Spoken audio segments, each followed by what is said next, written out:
நமக்கு ஒரு விதம் பார்வையை சொல்லி தருகிறார்.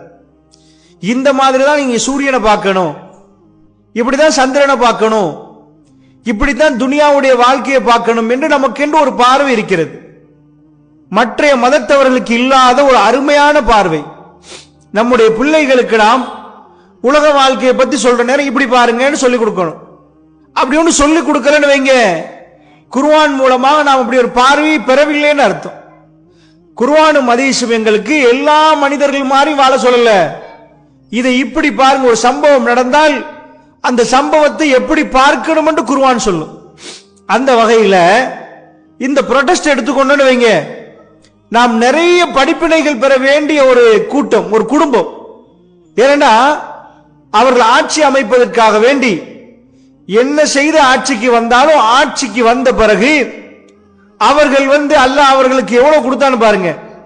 3/2 கேட்டார்கள்.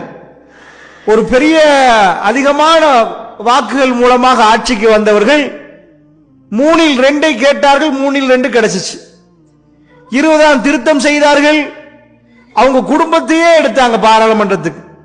தம்பி ஜனாதிபதி, நானா பிரதமர், பைனான்ஸ் மினிஸ்டர், இப்படி எல்லாத்தையும் கொடுத்த. இதை விட ஒரு பலம், இப்படி ஒரு குடும்பத்துக்கு பலம் போல ஒரு அரசாங்கத்தை நம்ம பார்க்கவே முடியல. இந்த அளவுக்கு எல்லாத்தையும் கொடுத்த அல்லாஹ் ஜல்ல ஷானுஹு வ தஆலா அவர்களால், இவங்க தான் ரொம்ப பலமான அரசாங்கம். பைனான்ஸ் மினிஸ்டர் அவங்க குடும்பமா இருந்தா, நானா தம்பிக்குள்ள ஜனாதிபதி பிரதமர் இருந்தா, பாராளுமன்றத்துடைய முழு பலத்தையும் அவங்க கையில எடுத்து ஒரு அறைக்குள்ள இருந்து அவர்களுக்கு தீர்மானம் எடுக்கும் அளவுக்கு ஒரு பலம் இருந்தா, இப்ப நீங்க என்ன சொல்லுவீங்க? இவர்களை விட யாரப்பா பலசாலிகளாக இருக்க முடியும்? அவங்க எதை விரும்பினார்களோ அந்த திருத்தங்களை